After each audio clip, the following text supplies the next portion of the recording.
12 de mayo de 1945. El tren se fue deteniendo con un estremecimiento, los hierros chirriando contra los rieles, y las mujeres en su interior se inclinaron hacia adelante, con el rostro pálido bajo la mugre. Les habían dicho 1000 cosas sobre lo que les esperaba. Rumores susurrados en los barracones, propaganda vociferada por oficiales desesperados por mantener en pie la moral de un Raids en ruinas. Algunas creían que serían alineadas y fusiladas, otras que las arrojarían a las minas como esclavas, y casi todas temían la violación y el hambre. Sus uniformes ya no estaban planchados, sus botas estaban cuarteadas, su cabello recogido en nudos improvisados. Eran soldados sin armas, auxiliares sin guerra, mujeres sin patria. Las puertas del tren se abrieron con un quejido y, por primera vez desde la rendición, entró aire que no olía a humo ni a acero. Una mujer, quizá de 24 años, con los pómulos afilados por el hambre, bajó primero. Se sujetó el abrigo con más fuerza, como si ese gesto pudiera blindarla contra la humillación. Todo a su alrededor estaba quieto, llano, increíblemente limpio. Vallas de madera se extendían a lo lejos. El alambre de púas brillaba al sol, preciso y geométrico, pero no había gritos ni perros ladrando. Los guardias estadounidenses, con uniformes impecables, esperaban con calma distante. Sus rifles parecían herramientas más que amenazas. El silencio mismo era inquietante. Se preparó para la crueldad. Y entonces llegó el olor. Flotaba en la brisa como un fantasma de otro mundo, cálido, grasoso, inconfundiblemente rico. Tocino, chisporroteando. Se quedó paralizada, y también las mujeres detrás de ella. Era imposible, casi obsceno. El tocino era una palabra del recuerdo, de mañanas antes del racionamiento, de cocinas donde los padres aún volvían con su salario y los niños jugaban sin sirenas encima. Olerlo allí, al borde del cautiverio, era como escuchar risas en un cementerio. El estómago se le retorció en rebelión contra su vacío. Recordó la última comida que había tenido en Alemania, un caldo aguado con nabos y pan duro que se deshacía como polvo. Lo había comido rápido, sabiendo que su hermano menor, si aún vivía entre los escombros de Leipzig, tal vez no tendría ni eso. Y allí estaban los estadounidenses, cocinando cerdo para prisioneros. Sintió vértigo de rabia, vergüenza y un extraño anhelo. Los guardias les hicieron señas para formarse. Sus voces eran firmes, pero no crueles, y uno hasta intentó una frase rota en alemán. Las mujeres obedecieron, cada paso acompañado del creciente olor del desayuno. Para algunas era insoportable. Una murmuró maldiciones contra los americanos por burlarse de ellas con semejante lujo. Otra rompió en llanto silencioso, con las manos temblando sobre la falda. Y sin embargo, ninguna dejó de respirar profundo. El olor se volvía un imán, arrastrando memoria y hambre en una sola sensación desconcertante.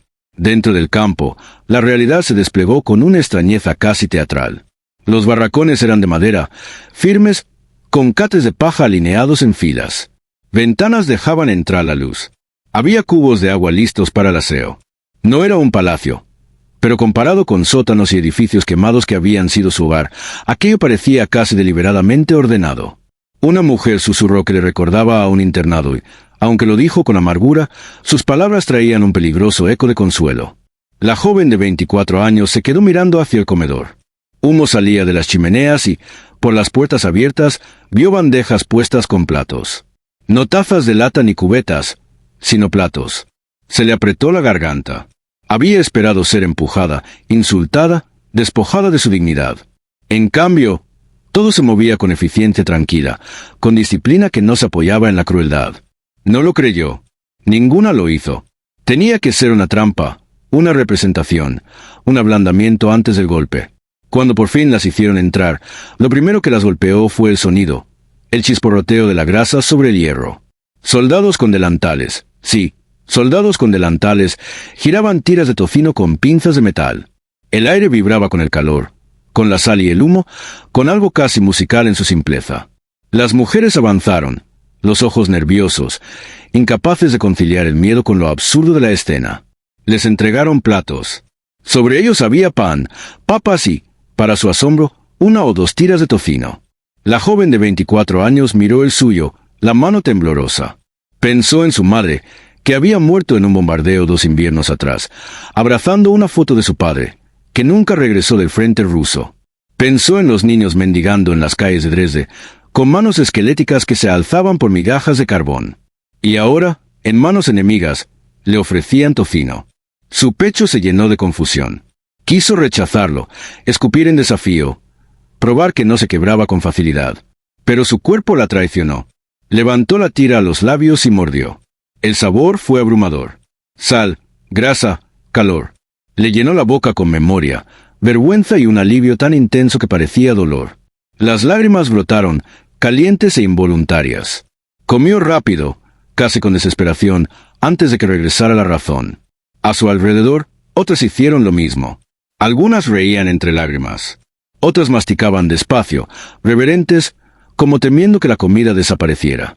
Otras la apartaron, incapaces de reconciliar el orgullo con el hambre. Pero por unos minutos, el comedor estuvo en silencio, roto solo por el sonido de la masticación. Un guardia estadounidense se apoyaba en la puerta, mirando. Tendría unos 30 años, uniforme impecable, rostro impasible. Pero cuando una de las mujeres levantó la vista, sus ojos se encontraron y él hizo un leve encogimiento de hombros, como diciendo, «Es solo desayuno». Ese gesto era más peligroso que cualquier arma. Sugería un mundo donde los enemigos no eran monstruos, donde los captores podían ofrecer bondad. Quebraba algo profundo en la mitología que les habían inculcado. Cuando terminó la comida, las mujeres fueron llevadas de regreso a sus barracas. La joven de 24 años se recostó en su litera, mirando el techo de madera. El sabor aún permanecía en su lengua. Se sentía más ligera y más pesada al mismo tiempo, como si un gran peso se hubiera movido, pero no desaparecido. No sabía si podía confiar en los estadounidenses, si aquello era generosidad o estrategia, pero había algo que sabía con certeza. Su visión del enemigo había cambiado con una sola comida. Esa noche, mientras el silencio se asentaba sobre el campo, escuchó el sonido tenue de las botas de los guardias patrullando afuera. Sin gritos, sin perros, solo el ritmo constante sobre la tierra. Cerró los ojos, pero el sueño no llegó con facilidad. El tocino había llenado su estómago, pero había inquietado su mente. Si el enemigo era capaz de eso, de orden, de alimento, incluso de algo parecido a la compasión, ¿qué más podría aprender en cautiverio? La pregunta ardía más que el hambre. Y cuando amaneció, el aroma volvió, débil, arrastrado por el viento matinal a través del campo. Lo respiró, sabiendo que la guerra en la que había entrado ya no se trataba de ejércitos o fronteras, sino de creencias. Le habían enseñado a esperar crueldad. En su lugar, encontró tocino. No era perdón ni amistad, pero era algo mucho más peligroso para sus certezas, prueba de otra realidad. La verdad más inquietante de todas era esta. El desayuno apenas era el comienzo. Pronto aprendieron que la mayor guerra dentro del campo no se luchaba con rifles ni puños, sino con ideas que roían los bordes de todo lo que les habían dicho. Durante años habían vivido bajo el redoble constante de la propaganda. Los carteles gritaban sobre la crueldad americana, sobre hombres que no eran más que mercenarios movidos por la codicia. La radio pintaba imágenes de salvajes uniformados, hombres que quemaban, humillaban y profanaban a cualquier alemán que cayera en sus manos. Incluso las mujeres que habían trabajado en oficinas o torres de señales lejos del frente llevaban esas imágenes como armadura. Esperaban una brutalidad que al menos diera sentido a su miedo. Pero las primeras semanas en el campo hicieron tambalear esas imágenes. Los estadounidenses hablaban poco alemán, pero su tono era medido, su disciplina inquebrantable. Las órdenes eran cortas, secas, pero sin veneno. Los guardias trataban a las mujeres como responsabilidad, no como presa. En lugar de hambre, había comidas regulares. En lugar de suciedad, había jabón y agua. En lugar de degradación, había una estricta rutina. Cada descubrimiento las perturbaba más que cualquier insulto. La joven de 24 años se veía perseguida por el contraste. Recordaba las lecciones en las salas de entrenamiento, donde los oficiales juraban que la captura significaba un destino peor que la muerte. Recordaba las advertencias susurradas por mujeres mayores que aseguraban que los estadounidenses llevaban cuchillos solo por diversión, que reían mientras degollaban. Ahora pasaba frente a cocinas ordenadas, donde cocineros con delantales revolvían ollas de papas, con rostros aburridos más que crueles. Olía café. Café real, no la cebada quemada que había conocido durante años. Escuchaba el roce metálico de las bandejas. Y no sabía qué era más difícil de soportar: el hambre en su estómago o la guerra que ardía en su mente. La propaganda había sido su brújula, y ahora la aguja giraba sin rumbo. Las demás también lo sentían. Por la noche, recostadas en colchones delgados, hablaban en voz baja, pesando rumor contra realidad. Una admitió que había temido la violación en cuanto bajaron del tren. Sin embargo, ni un solo guardia la había tocado. Otra confesó que no podía dejar de mirar el pan. Blanco, suave, sin aserrín. El pan se suponía escaso en todas partes. Y allí aparecía en canastas, repuesto sin esfuerzo. Admitir alivio parecía peligroso, casi traición a sus familias que sufrían en casa. Pero la evidencia era innegable. El orden del campo era deliberado, casi teatral en su normalidad. Pase de lista al amanecer. Tareas para algunas, labores ligeras para otras. Inspecciones no con látigos ni puños, sino con listas.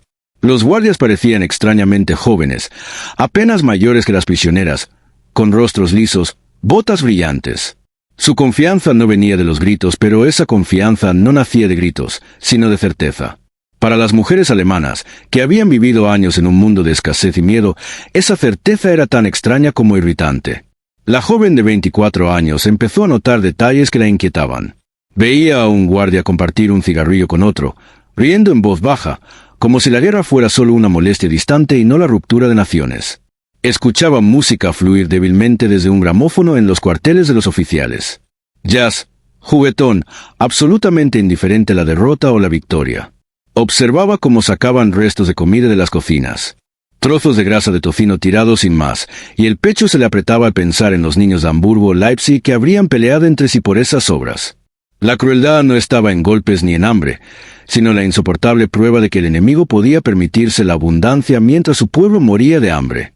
Había momentos de ironía tan aguda que casi dolían. Una vez, cuando las mujeres se formaban para la comida del mediodía, un guardia intentó pronunciar una frase en alemán. La destrozó tanto que varias no pudieron evitar reír antes de que la vergüenza les cerrara la boca. El guardia solo sonrió, indiferente. Reírse de un estadounidense y seguir con vida ya era una grieta en el mundo que habían conocido. En otra ocasión, a una mujer se le cayó la bandeja, y un joven americano se agachó a ayudarla a recogerla. No se burló. Solo se encogió de hombros, murmuró algo en su idioma y volvió a su puesto. Ella se quedó inmóvil, como si hubiera visto el fantasma de un mundo en el que la bondad podía cruzar los cercos de alambre. Aún así, la sospecha persistía. Seguramente, se decían, esto era temporal. Seguramente la crueldad llegaría más tarde, cuando sus defensas estuvieran debilitadas. Algunas se negaban a comer el tocino, lo rompían en pedazos y lo dejaban intacto, como demostración de que no serían engañadas. Otras escondían pan en los bolsillos, guardando costras por si la abundancia desaparecía de repente. La joven de 24 años intentaba equilibrar el orgullo con la supervivencia, diciéndose que aceptar comida no era aceptar la derrota. Pero cada bocado le sabía traición. Traición al régimen que le había mentido y a los civiles que aún se morían de hambre en Alemania. De noche, las luces del campo brillaban firmes en la oscuridad. Más allá del alambre había un continente en ruinas, pero dentro había orden, rutina, incluso seguridad. Una paradoja imposible de resolver. Las cartas a casa, cuando se leían en voz alta, estaban escritas con cautela, ocultando detalles, por miedo a no ser creídas. ¿Quién entendería si escribían, «¿Comemos mejor aquí que ustedes afuera?» Sonaría a traición, a locura o a ambas. Pero era cierto. Los estadounidenses parecían casi inconscientes del efecto que producían. Para ellos, quizás alimentar bien a los prisioneros era solo cuestión de normas, un punto de la Convención de Ginebra. Para las mujeres, era una revelación que clavaba más hondo el cuchillo de la duda. Si sus captores obedecían reglas de justicia, si ofrecían comida y refugio, entonces la imagen de América como un enemigo bárbaro se derrumbaba. Y si esa imagen caía, ¿qué más había sido mentira? La joven pensaba otra vez en su hermano. ¿Había muerto aferrándose a la creencia de que los estadounidenses eran monstruos? ¿Había ido a la tumba luchando contra fantasmas, mientras ella ahora comía su comida y dormía bajo su vigilancia? El pensamiento le vaciaba el pecho. No podía decirlo en voz alta, ni siquiera a las mujeres a su lado. Pero la guerra dentro de su mente ya era más ruidosa que la que había quedado atrás. Así pasaban los días, cada comida otro recordatorio de que el viejo mundo se había ido. El tocino se volvió más que alimento. Era un arma, un símbolo, un desafío. Las obligaba a cuestionar no solo al enemigo, sino también a sí mismas. Algunas se endurecieron más, jurando no doblarse jamás, sin sonreír aunque el campo estuviera cada vez más ordenado. Otras se ablandaron, reconociendo con cautela que sobrevivir exigía más que resistencia. La joven de 24 años oscilaba entre ambas, desgarrada por el hambre y el orgullo, la vergüenza y el alivio. Una tarde, al caer el sol tras el alambre, se sentó sola, mirando el humo que salía de las chimeneas de la cocina. El aroma de la cena se extendía por el patio. Tocino otra vez, mezclado con papas y pan. Cerró los ojos, dejó que el olor la envolviera y susurró un nombre que no pronunciaba desde el bombardeo de Leipzig. El de su hermano. Por primera vez, sintió la verdad presionando contra ella como una cuchilla. Tal vez la mayor crueldad no era que los americanos las golpearan, sino que no lo hicieran. Y en esa bondad inquietante había una lección que aún no estaba lista para enfrentar. Cuando sonó la campana para la siguiente comida, se levantó con las demás, con el estómago apretado. Pero lo que les esperaba en los días siguientes no pondría a prueba solo su hambre. Retaría sus creencias más profundas. Porque los estadounidenses estaban preparando algo aún más peligroso que el tocino: ideas. Las mañanas comenzaban con el repique de la campana y el arrastre de botas por el patio. Pero pronto otro sonido se mezcló con el ritmo de la vida en el campo. El murmullo de voces inclinadas sobre libros, el rasguño de lápices contra papel, la cadencia torpe de palabras en inglés pronunciadas por lenguas alemanas. Los estadounidenses no se conformaban con alimentar a sus prisioneros. Querían enseñarles. Al principio, las mujeres rieron con amargura cuando oyeron el rumor. Lecciones tras el alambre. Parecía absurdo, otro truco para quebrar su orgullo. Pero luego los guardias abrieron una barraca larga, despejaron el espacio, colocaron bancas de madera en filas. Apareció un pizarrón, gastado pero útil. Llegaron cajas de libros, algunos con páginas amarillentas por los años, otros aún con olor a tinta fresca. Lo que había comenzado con tocino continuaba ahora con oraciones. La joven de 24 años entró al aula con recelo, cruzando los brazos sobre el pecho como si quisiera protegerse. A su alrededor, las demás se movían igual desconfiadas, mirando de reojo hacia el pizarrón donde un sargento estadounidense había escrito con tiza una sola palabra: Freedom.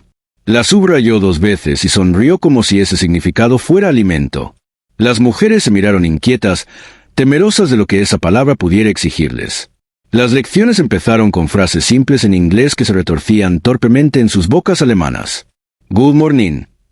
How are you? My name is... El sargento exageraba la pronunciación, su voz casi juguetona, animándolas a repetir. Algunas murmuraban las palabras con la mandíbula apretada, otras reían nerviosas de sus errores. La joven mantenía el rostro serio, pero cuando susurraba las palabras, sentía que se movían extrañas en su lengua, más ligeras que el peso gutural de su propio idioma. Y eso la descolocaba. Más allá del vocabulario, los estadounidenses introdujeron películas. Una tarde, reunieron a las mujeres en el comedor donde un proyector cobró vida. En la pantalla aparecieron ciudades en ruinas, cadáveres con uniformes de rayas, figuras esqueléticas tambaleándose hacia las puertas de la liberación. Las mujeres miraban en silencio, pálidas, con la respiración contenida. Algunas susurraban negaciones, otras apartaban la vista. La joven sintió el estómago anudarse. Había creído, o querido creer, que esas historias eran exageraciones. Pero la cámara no apartaba la mirada. La verdad se desplegaba, granulada pero innegable. El tocino había sido el primer golpe. Ese era el segundo, mucho más oscuro. Los estadounidenses no las gritaban ni la forzaban a confesar. Simplemente dejaban que las imágenes se alojaran en sus mentes. Después volvían a las lecciones, a los libros, como si dijeran: el mundo en el que creían ha terminado. Ahora aprendan el idioma de otro. Algunas mujeres resistieron más después de aquellas películas, refugiándose en el silencio.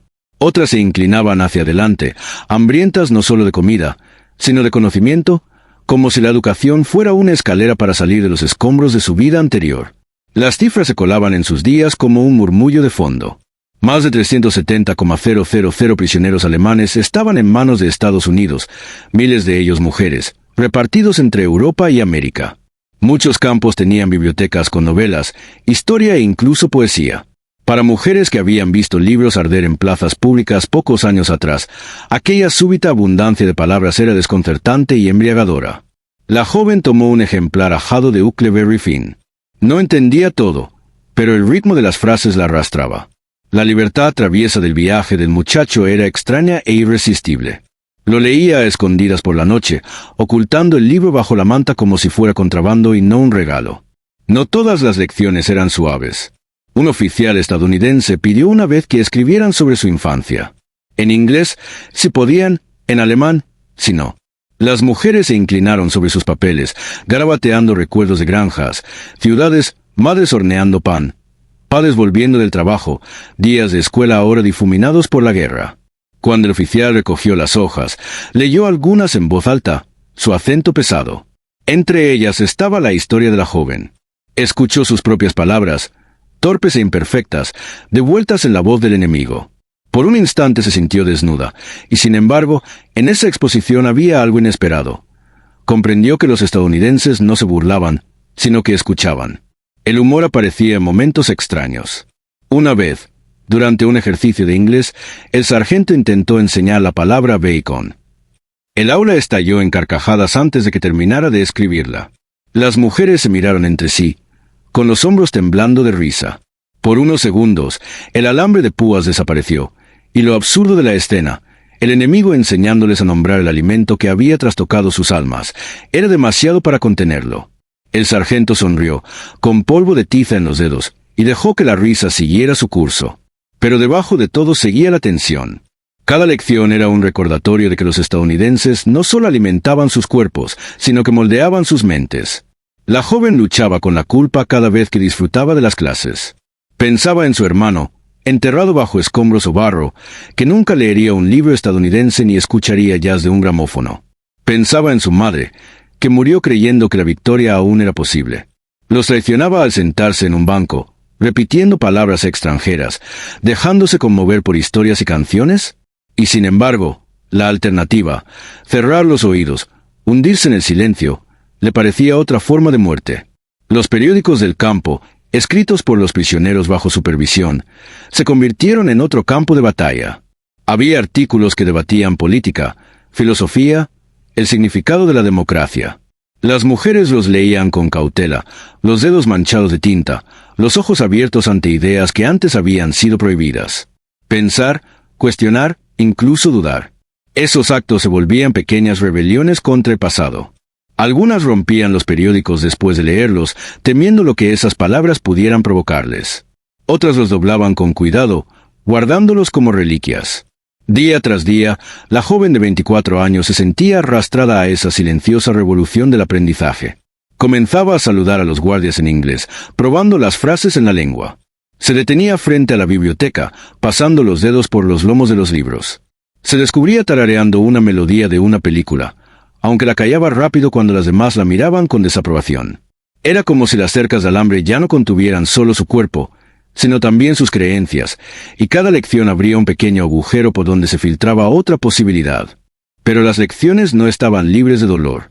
Cuando mostraron otro carrete, esta vez con soldados estadounidenses distribuyendo comida en aldeas liberadas, sintió un vacío desgarrador. Recordó a los niños alemanes arañando por migajas, su propio hambre durante la larga marcha hacia el cautiverio. Comprendió que, mientras ella comía tocino detrás del alambre de púas, su pueblo moría de hambre afuera. La contradicción la atormentaba, dejándola inquieta. Los estadounidenses no exigían gratitud, no pedían lealtad. Simplemente seguían, día tras día, alimentando, enseñando, mostrando. Era una estrategia constante, más paciente que cualquier látigo, más desconcertante que cualquier golpe. La joven de 24 años comenzó a entender que su arma más poderosa no eran los fusiles, sino la certeza de que el conocimiento mismo podía deshacer las cadenas del pasado. Una tarde, mientras el sol teñía de rojo el patio, se quedó afuera de la barraca donde se impartían las clases. En sus manos tenía un cuaderno lleno de frases torpes en inglés, su caligrafía temblorosa pero decidida. Alzó la vista hacia el alambre de púas, que brillaba con la última luz. Más allá había ruinas a las que apenas podía imaginar regresar. Dentro estaban las lecciones que aún no se atrevía a admitir que deseaba. Por primera vez no se preguntó qué le harían los estadounidenses, sino qué estaban haciendo ya dentro de ella. Cuando sonó la campana, llamándolas de nuevo a la clase, vaciló. Sus pies se sentían pesados, divididos entre la rebeldía y la curiosidad. Pero al dar el paso, comprendió que la guerra había cambiado una vez más. Ya no era una batalla de armas ni siquiera de propaganda. Ahora era una batalla por su propia imaginación. Y lo siguiente que los estadounidenses planeaban mostrarles cortaría más hondo que un idioma o un libro. Las puertas se abrieron con el mismo chirrido metálico que antes las había tragado. Solo que ahora las liberaban hacia un mundo que apenas reconocían. Habían pasado meses, incluso años, tras los cercos, y las mujeres que salían ya no eran las mismas que habían aspirado con incredulidad y recelo el olor a tocino. La joven de 24 años ajustó el pequeño fardo que llevaba. Algo de ropa, un cuaderno lleno de frases en inglés inseguras, un libro regalado por un guardia amable. Intentaba prepararse. Había sobrevivido al cautiverio, pero la supervivencia fuera del alambrado parecía menos cierta. El tren que las devolvía a Alemania iba repleto, traqueteando a través de paisajes marcados por el silencio. Los pueblos yacían arrasados, las chimeneas se alzaban como dientes rotos entre las cenizas. Puentes colgaban torcidos sobre los ríos, sus esqueletos de acero brillando al sol. Las mujeres pegaban la cara al cristal, buscando algo familiar y hallando solo ruinas. Una murmuró que los americanos las habían tratado mejor de lo que lo harían sus propias ciudades bombardeadas. Otra susurró que quizá el cautiverio había sido una misericordia disfrazada. Nadie discutió. Sus pensamientos estaban pesados con las imágenes de comidas regulares en medio del orden, mientras al otro lado del océano sus familias hacían fila por horas para recibir nabos y pan negro. Cuando el tren se detuvo, la joven bajó en medio del caos. Las multitudes se agolpaban, rostros demacrados, ojos vacíos. Los niños se aferraban a las faldas de sus madres, con mejillas hundidas y voces débiles de hambre. Ella se quedó inmóvil, con el corazón desbocado, abrumada por la cacofonía de necesidad.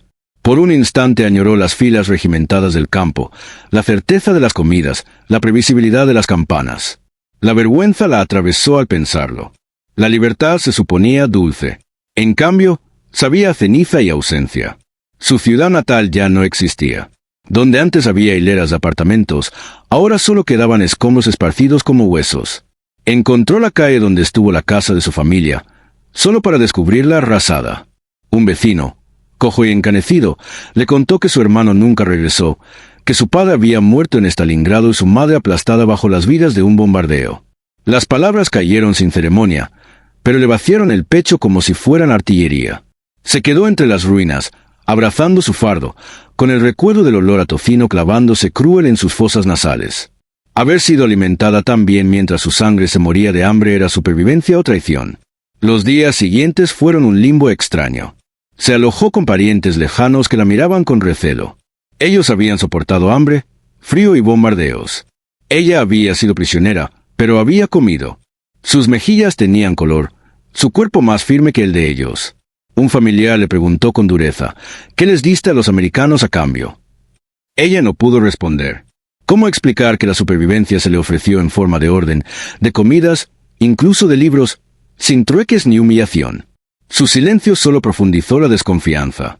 En las calles, escuchaba murmullos sobre los que regresaban. Algunos decían que los americanos los habían lavado el cerebro. Otros los despreciaban, diciendo que habían engordado en el cautiverio. Los niños la miraban con ojos resentidos, vientres hinchados por la desnutrición. Ella evitaba sus miradas, porque cada una llevaba el peso de una acusación. Por las noches permanecía despierta, escuchando a sus parientes moverse inquietos, preguntándose si resentían su presencia, si creían que traía consigo una vergüenza disfrazada de fortaleza. Y sin embargo, en el silencio volvían las lecciones. Recordaba la palabra en la pizarra, freedom. Recordaba las películas que habían destrozado sus ilusiones. Recordaba las páginas de Huckleberry Finn, la alegría temeraria de un niño en una balsa, la audacia de una historia sin miedo. Estos recuerdos chocaban con las ruinas que la rodeaban. La Alemania a la que había regresado no solo estaba destruida en piedra, sino en espíritu. Los vecinos murmuraban sobre culpa, venganza, traición. La joven escuchaba, pero dentro de ella otra voz crecía, la misma que había escuchado por primera vez en la barraca de clases. La culpa, sin embargo, la perseguía. Cada vez que olía comida, sopa aguada de café de cebada quemada, su mente la traicionaba con el recuerdo del tocino chisporroteando en una sartén americana. El contraste era insoportable. Quería contarlo, compartir lo surreal que había sido, pero sabía cómo sonaría, arrogante, desagradecida, traidora. Así que lo guardó dentro de sí. El sabor del tocino se convirtió no solo en un recuerdo, sino en un secreto, una carga demasiado pesada para confesar. Un día, Pasó junto a una multitud reunida alrededor de un camión, donde repartían latas de comida. Los niños se abalanzaban, las mujeres extendían sus brazos delgados. Ella se quedó al margen, abrazando su fardo, hasta que un hombre con uniforme extranjero le puso una lata en las manos. Leyó la etiqueta American. La vista le apretó la garganta. La guerra había terminado, y sin embargo, una vez más, el enemigo alimentaba a su pueblo. Quiso gritar, arrojar la lata a los escombros, pero sus manos no la soltaban. La llevó a casa, donde sus parientes la abrieron con avidez, vaciando el contenido en una olla, alabando la abundancia de los americanos. Ella no dijo nada, pero algo cambió dentro de sí. El enemigo la había alimentado una vez en cautiverio. Ahora alimentaba a su pueblo en la ruina. El patrón no podía ignorarse. Con el paso de las semanas, volvió a escribir en su cuaderno. Frases torpes en inglés, retazos de memoria, preguntas que no podía callar. A veces escribía sobre su hermano, a veces sobre su madre, pero a menudo sobre el campo, el olor del tocino, el silencio de los guardias, el polvo de tiza en los dedos del sargento. Sus parientes la sorprendieron una vez, frunciendo el ceño ante las palabras extranjeras. ¿Por qué desperdiciar tinta en su idioma?, preguntaron. Ella bajó la mirada, pero en su interior sabía la respuesta, porque la conectaba con un mundo que no había quedado reducido a escombros. Poco a poco comprendió que el cautiverio no terminó en la puerta del campo. Vivía dentro de ella, en el conflicto entre la memoria y la realidad, entre la propaganda y la experiencia. Era libre en cuerpo, pero atada en pensamiento, desgarrada entre la lealtad a los muertos y la verdad innegable de lo que había visto. El tocino, los libros, las películas, no solo la habían alimentado, la habían transformado. No podía volver a la ignorancia, por mucho que lo deseara. Una tarde volvió a caminar hasta las ruinas de su calle. El sol bajaba, alargando la sombra sobre los ladrillos rotos. Se sentó sobre una piedra, abrió su cuaderno y escribió una sola frase en inglés. "I am still alive". Las palabras parecían frágiles en la página, pero se sentían más fuertes que cualquier uniforme que hubiera vestido. Cerró el cuaderno, lo apretó contra su pecho y dejó que el silencio la envolviera. El sabor del tocino persistía, ya no como alimento, sino como símbolo, a la vez regalo y maldición. Era prueba de un mundo más allá del alambre de púas, un mundo donde los enemigos alimentaban en lugar de matar de hambre, donde las palabras sustituían a los látigos, donde los libros reemplazaban las órdenes. No era misericordia, ni perdón, sino algo más peligroso, posibilidad. Y mientras contemplaba las ruinas de su ciudad, comprendió que sobrevivir no era el final de su guerra. Era el inicio de otra. Una librada no con armas, sino con memoria, con culpa y con la frágil esperanza de que quizá la humanidad aún pudiera reconstruirse desde las cenizas. Se levantó, guardando el cuaderno bajo el brazo, con pasos lentos pero firmes. Las calles a su alrededor resonaban de hambre y amargura. Y, sin embargo, dentro de ella, el eco del tocino chisporroteando se negaba a morir. Susurraba contradicciones, verdades incómodas, futuros aún por escribirse. Y al caer la noche, entendió con una claridad tan aterradora como liberadora. La guerra había terminado, pero la verdadera batalla, la del significado, apenas comenzaba.